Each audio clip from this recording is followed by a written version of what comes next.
Welcome to S6 TV Telugu news బులెటిన్ల ముందుగా headlines. శ్రీనగర్లో పహల్గామా ఉగ్రవాద దాడి బాధితులకు హోంమంత్రి అమిత్ షా నివాళి.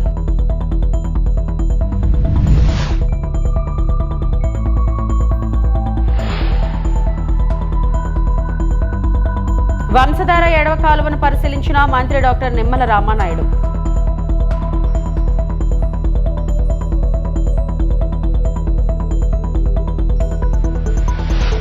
ఉగ్రదాడిపై ట్యాంక్ బండ్ వద్ద జాతీయ జెండాలతో బీజేపీ నిరసనలు.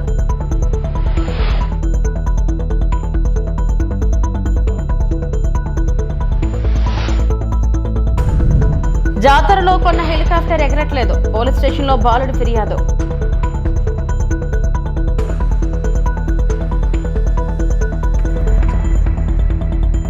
జమ్మూ కాశ్మీర్లోని పహల్గాంలో ఉగ్రదాడిలో ప్రాణాలు కోల్పోయిన వారికి కేంద్ర హోంమంత్రి అమిత్ షా నివాళులు అర్పించారు. ఇందుకోసం ఉదయం శ్రీనగర్ కు చేరుకున్న అమిత్ షా పుష్పగుచ్చంతో శ్రద్ధాంజలి ఘటించారు. బాధిత కుటుంబాలను కలిసి పరామర్శించారు. ఘటన వెనుక ఉన్న వారిని వదిలిపెట్టబోమని స్పష్టం చేశారు. మరోవైపు పహల్గాం ఘటనకు నిరసనగా కాశ్మీర్ లోయలో అన్ని వర్గాల సంస్థలు బంద్ పిలుపునకు మద్దతునిచ్చాయి. గత 35 సంవత్సరాలలో తొలిసారిగా ఓ ఉగ్రవాద ఘటనకు బంద్ కు మద్దతునిచ్చాయని అధికారులు తెలిపారు.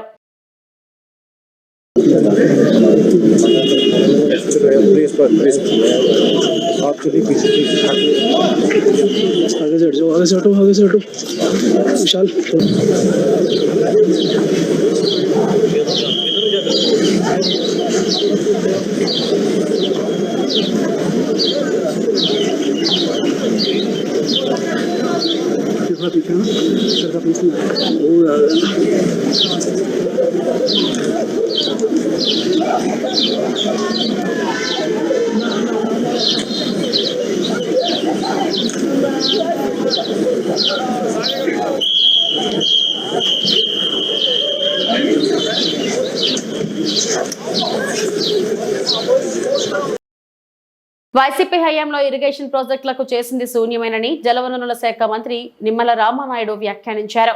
వంశధార ఎడమ కాలువ పరిధిలో మదన గోపాలసాగరం బ్యాలెన్సింగ్ రిజర్వాయర్ ను మంత్రి కింజరాపు అచ్చెన్నాయుడుతో కలిసి రామ్మోహన్ నాయుడు పరిశీలించారు. ఉత్తరాంధ్రకు 2025 జూన్ నాటికే గోదావరి జలాలు తరలించేలా పోలవరం ఎడమ కాలువ పనులు వేగవంతం చేస్తున్నట్లు మంత్రి తెలిపారు.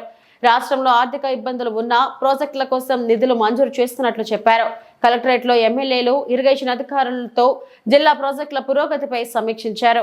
ఇటు ఉత్తరాంధ్రకు గాని అటు రాయలసీమకు గాని ప్రాజెక్టులు ప్రారంభించడం గాని రిజర్వాయర్లు గాని ఏదైతే మరి ఐటీసీ స్కీమ్స్ గాని ప్రారంభించడం పనులు చేయడం కూడా తెలుగుదేశం ప్రభుత్వం హయాంలోనే జరిగినటువంటి విషయాన్ని కూడా ఈ సందర్భంగా ఒకసారి గుర్తు చేస్తూ ఉన్నా. ఇవాళ శ్రీకాకుళం జిల్లా ఈ రోజు రివ్యూలో కూడా మరి చాలా విషయాలను కూలంకషంగా అందులో పర్టికులర్ గా ఏదైతే నేరేడు బ్యారేజీ మరి ఇది కూడా అవసరం, కాకపోతే ఇది ఇంటర్ స్టేట్ ఏదైతే ఏపీ అండ్ ఒరిస్సా స్టేట్ లో లింకప్ ఉంది కాబట్టి మరి అది ముఖ్యమంత్రి గారి దృష్టిలో పెట్టి వారి పరిధిలో పరిష్కరించేటువంటి విధంగా మరి అదేవిధంగా ఏదైతే వంశధార ప్రాజెక్టు మరి ఇది చాలా అత్యంత అవసరమైనటువంటి ప్రాజెక్టుగా గుర్తించి ఏదైతే 87 ప్యాకేజ్ 88 ప్యాకేజ్ 2 ప్యాకేజీలు ఏవైతే ఉన్నాయో దీనికి సంబంధించి ఏదైతే రాతి కట్టుబడి కానీ ల్యాండ్ ఎక్వేషన్ ప్రాబ్లమ్స్ ఏవైతే చెప్పారో వాటిని కూడా క్లియర్ చేసేటువంటి విధంగా మరి ఆదేశాలు ఇచ్చాం. కొన్ని ఎస్టిమేషన్ కూడా పంపమని చెప్పడం జరిగింది. అదేవిధంగా గొట్టా బ్యారేజీ కూడా మరి అది కూడా ప్రమాదభరితంగా ఉంది. దానికి కూడా ఒక 12 కోట్ల రూపాయలు ఆల్రెడీ మరి టెండర్స్ పిలిచి వర్క్స్ ను కూడా స్టార్ట్ చేయమని చెప్పేసి కూడా ఆదేశాలు ఇవ్వడం కూడా జరిగిందని చెప్పి తెలియజేసుకుంటూ, అదేవిధంగా ఏదైతే హిరమండలం రిజర్వాయర్ మరి ఇది యాక్చువల్ గా 19.3 టీఎంసీ కెపాసిటీ ఉంది. కానీ ప్రస్తుతం ఉన్నటువంటి పరిస్థితుల్లో కేవలం 3-4 టీఎంసీని మాత్రమే నిల్వ చేస్తున్నటువంటి పరిస్థితి ఉంది. మరి గౌరవ శాసనసభ్యులు ఇచ్చినటువంటి సూచనల మేరకు ప్రస్తుతం ఈ 12 టీఎంసీ లిఫ్ట్ కి పనులను కూడా ప్రారంభించుకుని ఎడిషనల్ గా కూడా ఇంకొక 5 టీఎంసీ నీరుని కూడా పంపుకోవడానికి ఆ లిఫ్ట్స్ కూడా ఎస్టిమేషన్ వేసి పంపించమని చెప్పేసి కూడా చెప్పడం జరిగింది. అదేవిధంగా ఏదైతే వయోడైట్ ఏదైతే అది కూడా ప్రమాదభరితంగా ఉండడంతో దాన్ని కూడా డిపిఆర్ తయారు చేస్తున్నారు. ఆ తయారు చేసే డిపిఆర్ ని బట్టి ఆ యొక్క రిపేర్స్ అవి కూడా చేయాలని చెప్పేసి కూడా నిర్ణయం తీసుకోవడం జరిగింది. ఇంటెలిజెన్స్ వైఫల్యం వల్లే పహల్గాం ఉగ్రదాడి జరిగిందని ఎంఐఎం అధ్యక్షుడు అసదుద్దీన్ ఓవైసీ ఆరోపించారు. పుల్వామా ఘటన కంటే ఎక్కువ నష్టం కలిగిందన్నారు. ఉగ్రదాడిపై మోడీ సర్కార్ దృష్టి పెట్టాల్సిన అవసరం ఉందన్నారు. మృతుల కుటుంబాలకు ఓవైసీ సానుభూతి వ్యక్తం చేశారు. उस माउंटेनियस एरिया में वहाँ पर इंडिस्क्रिमिनेट तरीके से और मजहब पूछकर उन्होंने मासूम लोगों को वहाँ पर उनका कत्ल किया है। हम इसकी सख्त से सख्त अल्फाज में इसकी मजम्मत करते हैं, कंडेम करते हैं और हम उम्मीद करते हैं कि हुकूमत इन दहशतगर्दों को एक सबक सिखाएगी और साथ ही साथ हम जो लोग वहाँ पर जिनको कत्ल किया गया, इन टेररिस्ट ने इनको मारा है, हम उन तमाम फैमिलीज के साथ खड़े हैं और हम जो ज़ख्मी हैं हम दुआ करते हैं कि वो जल्द से जल्द सेहतियाब हो। दूसरी अहम बात यह है कि ये एक इंटेलिजेंस फेलियर भी है और हुकूमत को, नरेंद्र मोदी हुकूमत को देखना है कि उनकी डिटरेंस पॉलिसी कितनी कामयाब हो रही नहीं हो रही है। चौथी बात यह है कि उरी हुआ, पुलवामा हुआ, ये उरी और पुलवामा से ज़्यादा कंडेमनेबल इंसिडेंट है ये, क्योंकि जो सिविलियन लोग हैं वहाँ पर जाकर ये टेररिस्ट जो हमारे पड़ोसी मुल्क से ज़रूर आए हैं और वहाँ से आकर यहाँ पर हमारी सरजमीन पर मासूम लोगों को उनकी जान लेते हैं और बड़ा दर्दनाक वाक़या है ये, बल्कि ये मैसेकर है और हम नरेंद्र मोदी हुकूमत से इस बात का डिमांड करते हैं कि वो अकाउंटेबिलिटी किसकी है फिक्स करें, डिटरेंस पॉलिसी को अपने देखें और उरी और पुलवामा से बड़ा इंसिडेंट है और उम्मीद करते हैं कि हुकूमत इन तमाम जालिमों को सबक सिखाएगी और इनको जो लोग मरे हैं उनसे इंसाफ होगा और MIM पार्टी उन तमाम ख़ानदान और परिवार के साथ खड़ी हुई है जिनकी जानें गई हैं और जो ज़ख्मी हैं हम ये मुतालबा करते हैं, डिमांड करते हैं कि जल्द से जल्द జమ్మూ కాశ్మీర్ పహల్గామ్ ఉగ్రదాడిని కేంద్ర మంత్రి కిషన్ రెడ్డి ఖండించారు. పాకిస్తాన్ అసమర్థ నాయకత్వానికి ఈ ఘటన పరాకాష్ఠాన్ని ధ్వజమెత్తారు. ట్యాంక్ బండ్, అంబేద్కర్ విగ్రహం వద్ద ఉగ్రదాడి మృతులకు నివాళులు అర్పించారు. నల్ల దుస్తులు ధరించి జాతీయ జెండాలతో నిరసన వ్యక్తం చేశారు.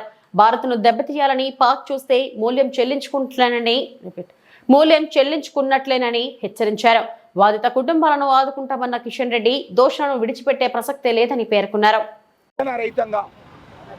మరి ఒక వర్గం వారిని మతం పేరుతో విభజించి వాళ్ళని విడదీసి మరి ఒక వర్గం వారిపైనే ఉగ్రవాదులు దాడి చేయడం ఏదైతున్నదో ఇది పూర్తిగా ఈరోజు ప్రపంచమంతా ఖండిస్తూ ఉంది. సభ్య సమాజం అంతా కూడా ఈరోజు ఖండిస్తూ ఉన్నది. పాకిస్తాన్ గత అనేక రోజులుగా తమ దేశంలో జరుగుతున్నటువంటి అంతర్గత వ్యవహారాలను సరిదిద్దుకోనేటువంటి అసమర్థమైనటువంటి నాయకత్వము మరి ఈరోజు భారతదేశంలో 370 ఆర్టికల్ తొలగించిన తర్వాత జమ్మూ కాశ్మీర్లో ఎన్నో రకాల అభివృద్ధి జరుగుతూ ఉంది.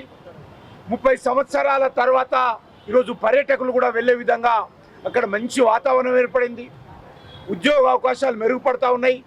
అన్ని రకాలుగా జనజీవనం సంతోషంగా ఉన్నటువంటి ఈ నేపథ్యంలో మళ్ళీ ఈరోజు పాకిస్తాన్ జమ్మూ కాశ్మీర్లో నిప్పులు పోసే విధంగా అమాయకులైనటువంటి పర్యాటకులను ఈరోజు విచక్షణారహితంగా కాల్చి చంపడం ఏదైతున్నదో ఈరోజు మేము పూర్తిగా ఖండిస్తూ ఉన్నాము. ఈ రకమైనటువంటి ఉగ్రవాద చర్యల ద్వారా పాకిస్తాన్ భారతదేశాన్ని భయపెట్టాలనుకుంటే, పాకిస్తాన్ భారతదేశాన్ని దెబ్బతీయాలనుకుంటే అది వాళ్ళ పొరపాటు. ఇప్పటికే పాకిస్తాన్ గత కొన్ని సంవత్సరాలుగా ప్రపంచ దేశాల ముందు చిప్ప పట్టుకొని భిక్షమెత్తుకునే పరిస్థితి వచ్చినప్పుడు కూడా సిగ్గు లేకుండా ఈరోజు భారతదేశం మీద దాడి చేయడము, భారతదేశ పర్యాటకులను హతమార్చడం ఏదైతున్నదో చాలా సిగ్గుమాలినటువంటి చర్య. దీనిని పూర్తిగా ఖండిస్తూ ఉన్నాము. ఖచ్చితంగా బాధిత కుటుంబాలకు ఆదుకుంటాము. ఎవరైతే దోషులుగా ఉన్నారో, ఎవరైతే టెర్రరిస్టులు అమాయకులైనటువంటి భారత పర్యాటకుల మీద దాడి చేశారో వాళ్ళని ఎట్టి పరిస్థితుల్లో వదిలే సమస్య లేదు. ఖచ్చితంగా వాళ్ళపైన చర్య తీసుకునే విధంగా భారత ప్రభుత్వం నిర్ణయం తీసుకుంటుందని ఈ సందర్భంగా మనవి చేస్తా ఉన్నాను. ఏలూరు జిల్లా పోలవరం ప్రాజెక్టు నిర్వాసితులకు మెరుగైన జీవన పరిస్థితులు కల్పించేందుకు ప్రత్యేక ప్రణాళిక రూపొందించి అమలు చేస్తామని రాష్ట్ర పౌర సరఫరాల శాఖ మంత్రి మరియు జిల్లా ఇన్ఛార్జ్ మంత్రివర్యులు నాదెండ్ల మనోహర్ చెప్పారు. బొట్టాయిగూడెం మండలం రెడ్డి గణపవరంలోని R&R కాలనీలో పోలవరం ప్రాజెక్టు నిర్వాసితులకు అంత్యోదయ అన్న యోజన కార్డులను అందజేశారు. ఈ సందర్భంగా కాలనీలోని నిర్వాసితుల సమస్యలను మంత్రి అడిగి తెలుసుకున్నారు.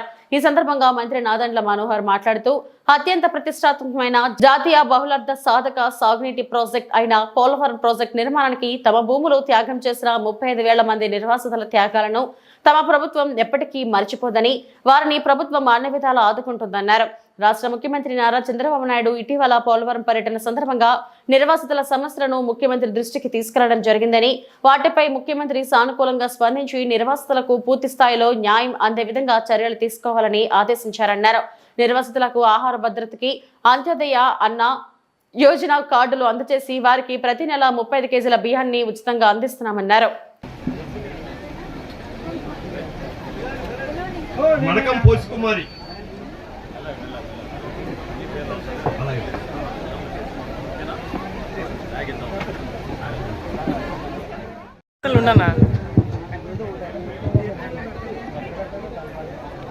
కొండ మల్లేశ్వరి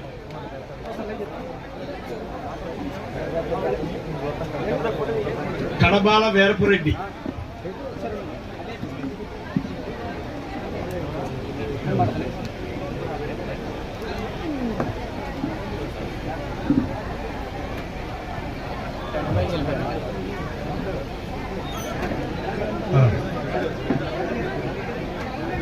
గిన్నేపల్లి వెంకటరమణ మడకం పోసుకుమార్.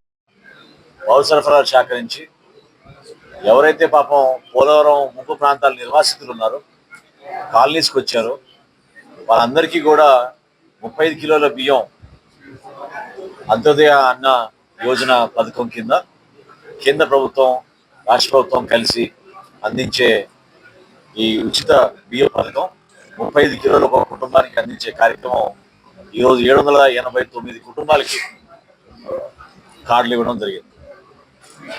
దాదాపు 10,000 మంది గిరిజనులు ముంపు ప్రాంతాల్లో ఉంటారు. ప్రతి కుటుంబానికి ఈ పథకం వర్తించే విధంగా ఎవరైతే R&R హౌసింగ్ కాలనీలో దాదాపు 3,600 మంది నిర్వాసితులుగా గుర్తించారో వాళ్ళందరికీ కూడా ప్రతి నెల 35 కిలోల బియ్యం, 1 కిలో సబ్సిడీ రేట్కి పైసలకి అందించడం అనే కార్యక్రమం పౌర సరఫరా శాఖ చేస్తాం. వీటితో పాటు గతంలో కూడా మీరు చూశారు, కొత్త రేషన్ కార్డులు త్వరలోనే ప్రారంభించబోతున్నాం. ఈ KYC పూర్తవగానే అలా పూర్తి ఆధార్ లింకేజ్ అయిపోగానే వచ్చే నెల నుంచి ప్రతి కుటుంబానికి వాళ్ళ వివరాలతో పాటు కొత్త రేషన్ కార్డులు, క్రెడిట్ కార్డ్ సైజ్ కార్డులు కూడా మేము ప్రవేశపెట్టబోతున్నాం. ప్రతి ఒక్కరికి అందిస్తాం. కొత్తగా పెళ్ళైన వాళ్ళు, ఒక కుటుంబాల్లో అదనంగా కుటుంబ సభ్యులు చేరిన పరిస్థితులు, అడ్రస్ మార్పులు, ఇవన్నీ కూడా ఈ కొత్త రేషన్ కార్డులో వాళ్ళకి ఒక అవకాశం కల్పిస్తాం. ప్రాజెక్ట్గా తీసుకున్నాం కాబట్టి గౌరవ ముఖ్యమంత్రి గారు చంద్రబాబు నాయుడు గారి ఆధ్వర్యంలో, అదేవిధంగా గిరిజన ప్రాంతాల్లో పవన్ కళ్యాణ్ గారు చూపించిన చొరవ రెండు కలుపుకొని అభివృద్ధి కార్యక్రమాల్లోనూ అదేవిధంగా సంక్షేమ కార్యక్రమాల్లో ఎక్కడ కూడా జాప్యం లేకుండా ప్రతి కుటుంబానికి అందించడానికి ఒక ప్రయత్నం చేస్తున్నాం. పోలవరం మీరు గతంలో చూశారు, 100 కోట్ల రూపాయలు ఏదైతే R&R ప్యాకేజ్ కింద ఇవ్వాలో 6.5 లక్షల రూపాయలు కుటుంబానికి అది రాగానే మా కుటుంబ ప్రభుత్వం చెల్లించింది. ఇంకా చేయాల్సింది చాలా ఉంది.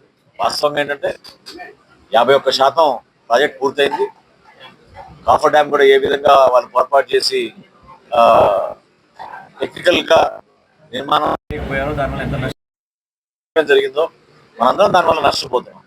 కానీ రాబోయే రోజుల్లో ఫోకస్డ్గా 2027 పుష్కరాల కల్లా ఈ ప్రాజెక్ట్ పూర్తి చేయడానికి రాష్ట్ర ప్రభుత్వం కంకణం కట్టుకుంది. నిధుల విషయంలో కేంద్ర ప్రభుత్వం నరేంద్ర మోడీ గారి నాయకత్వంలో అందించిన సహకారం మరువలేనిది. ప్రకృతిని నాశనం చేసే నిర్మాణాలను తక్షణమే నిలిపివేయాలని భూమన అభినయ్ రెడ్డి అన్నారు. తిరుపతి దివ్యారామం పరిధిలోని నగర వనంలో 20 నుంచి 30 సంవత్సరాల వయసు గల మహావృక్షాలను తొలగించి అటవీ శాఖ అధికారుల కోసం కేఫ్ నిర్మించాలనే ప్రయత్నాలు తీవ్ర ఆవేదనకు గురిచేస్తున్నాయి. ఈ ప్రాంతాన్ని స్వయంగా పరిశీలించిన తిరుపతి నియోజకవర్గ వైఎస్ఆర్ కాంగ్రెస్ పార్టీ సమన్వయకర్త భూమన అభినయరెడ్డి ప్రకృతి సంపదను నాశనం చేయడం పూర్తిగా తప్పు అని ఖండించారు. ఈ సందర్భంగా ఆయన మాట్లాడుతూ ఇలాంటి అనవసర నిర్మాణాల కోసం ప్రకృతిని ధ్వంసం చేయడం సమాజానికి హానికరం. చెట్లను నరికితే నగర వాతావరణంపై తీవ్ర ప్రభావం పడుతుంది. రాష్ట్ర ఉప ముఖ్యమంత్రి, పర్యావరణ మరియు అటవీ శాఖ మంత్రిగా ఉన్న పవన్ కళ్యాణ్ తక్షణమే దీనిపై జోక్యం చేసుకుని ఈ నిర్మాణాలను నిలిపివేయాలి. ఇది రాజకీయ అంశం కాదు, ఇది ప్రకృతి పరిరక్షణ కోసం జరిగే పోరాటం. అవసరమైతే ప్రకృతి ప్రేమికుడిగా ఉన్న ఈ నిర్మాణాలను వ్యతిరేకిస్తూ పెద్ద ఎత్తున ఉద్యమం ప్రారంభిస్తామని హెచ్చరించారు. సమన్వయకర్తగా కాకుండా ఒక ప్రకృతి ప్రేమికుడిగా మనసు చెలించి బాధతో మాట్లాడుతున్నటువంటి మాటలు ఇవి. పవన్ కళ్యాణ్ గారు, మీరు పర్యావరణ అటవీ శాఖ మంత్రులుగా ఉన్నారు. మీ శాఖకు సంబంధించినటువంటి అధికారులు పర్యావరణాన్ని, అడవులను సంరక్షించాల్సింది పోయి తిరుపతిలో కొన్ని వేల వృక్షాలకు నిలవైనటువంటి నగర వనంలో కొంత ప్రాంతాన్ని ధ్వంసం చేసి స్టాఫ్కి కెఫెటేరియా కట్టాలన్నటువంటి ఆలోచన అటవీ శాఖ అధికారులకు రావడం చాలా బాధాకరమైనటువంటి విషయం. తిరుపతిలో ఉన్నటువంటి స్థానికులకు, ప్రకృతి ప్రేమికులకు ఈ ప్రాంతం అంటే ఎనలేనటువంటి ప్రేమాభిమానాలు ఉన్నాయి. ఉదయం లేస్తే స్థానికులందరూ కూడా దాదాపుగా 2000 నుంచి 2500 మంది ఇక్కడ వాకింగ్కి వస్తారు. ప్రకృతి ప్రేమికులు ఇక్కడ ఉన్నటువంటి లేళ్లను కానీ, నెమళ్లను కానీ, మరి ఇతర అడవి జంతువులను చూడడానికి ఎంతో ముచ్చట పడుతూ ఉంటారు. ఇటీవల కాలంలో ఒక వారం క్రిందట ఇక్కడ నుంచి జింకలు రోడ్డు దాటి అవతల వైపు ఉన్నటువంటి మిలిటరీ పార్క్కి రావడం తటస్థించింది. ఇదేదో యాదృచ్ఛికంగా జరిగింది. అడవి జంతువులు రోడ్లు దాటుతూ ఉంటాయి, ఇవి షరా మామూలే అని అనుకున్నాం.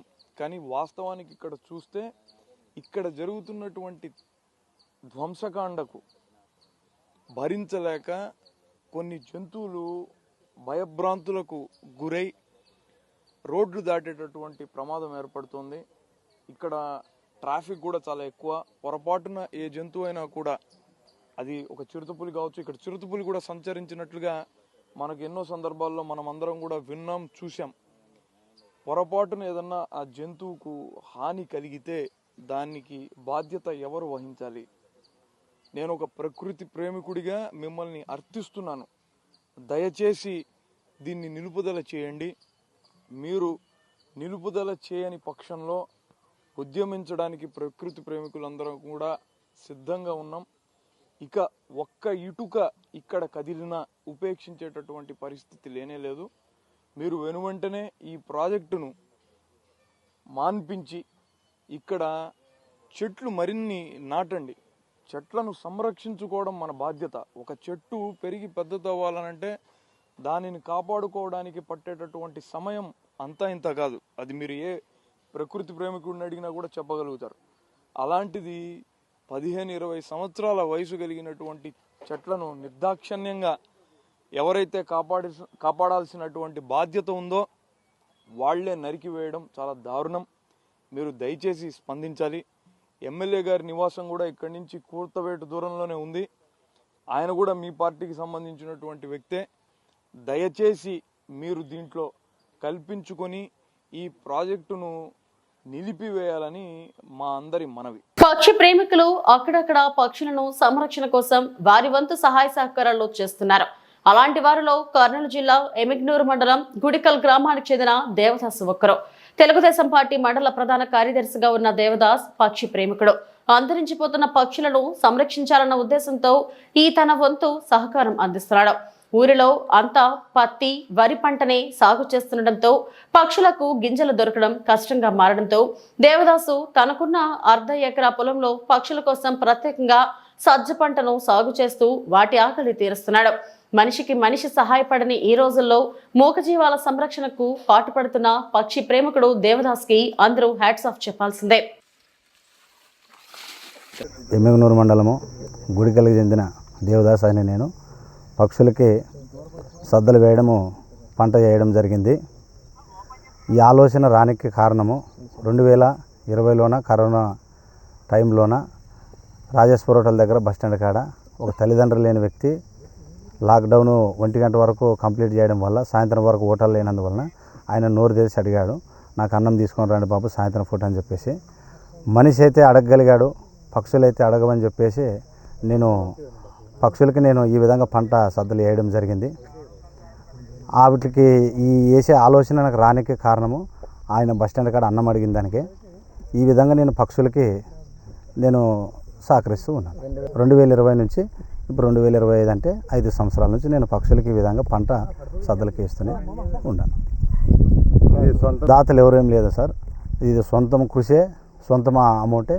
పంటకు వచ్చేసి 35,000 అవుతుంది.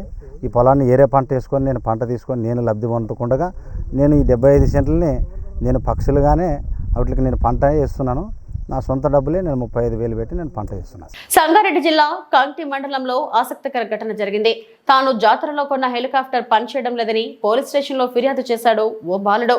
300 పెట్టి హెలికాప్టర్ బొమ్మ కొన్నానని అది ఎగరకపోవడంతో దుకాణదారుల వద్దకు వెళ్లి మరో బొమ్మ తీసుకున్నట్లు వినయ్ రెడ్డి అనే బాలుడు తెలిపాడు. అది ఎగరకపోవడంతో వేరే హెలికాప్టర్ బొమ్మ తీసుకున్నానని, అది కూడా పనిచేయట్లేదని షాపు యజమానిని అడిగితే బొమ్మ వాపస్ తీసుకోవట్లేదని బాలుడు చెప్పాడు. దీంతో అతడు పోలీస్ స్టేషన్లో ఫిర్యాదు చేశాడు. బాలుడి ఫిర్యాదు మేరకు ఎస్ఐ ఒక కానిస్టేబుల్ను పంపగా అప్పటికే షాపు యజమాని జాతర నుంచి వెళ్లిపోయాడు.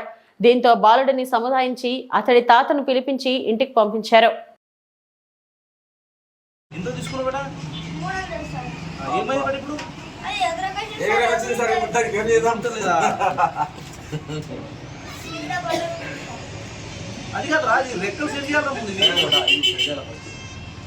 అది రన్నింగ్ ఏడగొన్నావు ఏమైంది? రిటర్న్ ఇస్తే ఏమో మొత్తం చెప్పలేదు. పిల్లలు రిటర్న్ ఇస్తే సార్ 3 కలర్లు చేంజ్ చేసి సార్ ఇంకొకసారి రాకన్నారు సార్. లేదా ఎగురుతాను చూపెట్టిందా మీకు? లేదు సార్. ఏం కంప్లీట్ ఇస్తావు? ఎవరి మీద కంప్లీట్ ఇస్తావు? షాపు మీద కంప్లీట్ చేయించినాను.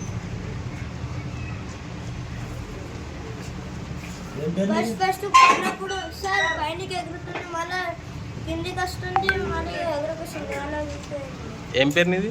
వినయ్ రెడ్డి సార్.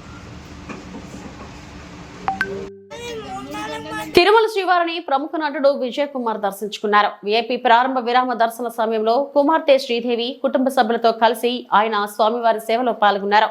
అంతకుముందు టీటీడీ అధికారులు వీరికి స్వాగతం పలికి దర్శన ఏర్పాట్లు చేశారు. దర్శనం అనంతరం వీరికి రంగనాయకుల మండపంలో పండితులు ఆశీర్వచనం చేసి తీర్థ ప్రసాదాలను అందజేశారు. చాలా చాలా సంతోషంగా ఉంది ఇవాళ స్వామివారి దర్శనం చేసిన దానికి. ఎప్పుడు వస్తుంటాము ఫ్యామిలీగా ఇక్కడ, సో ఇవాళ దర్శనం చాలా బాగా జరిగింది అండ్ చాలా చాలా హ్యాపీగా ఉంది. అండ్ త్వరలో సినిమాలు రిలీజ్ అయిపోతుంది. నెక్స్ట్ సుందరకాండ అన్నది వస్తుంది నారా రోహిత్ గారితో. సో చాలా వెయిటింగ్, మళ్ళీ సినిమాలు వచ్చి రిలీజ్ అయ్యి మంచి సక్సెస్ఫుల్ గా మంచి సినిమాలు చేయాలి అనేది చాలా హ్యాపీ. థ్యాంక్ యూ అండి. అందరూ బాగుండాలి. ఇవి ఇప్పటివరకు నా బులెటిన్ అప్డేట్స్. నమస్తే.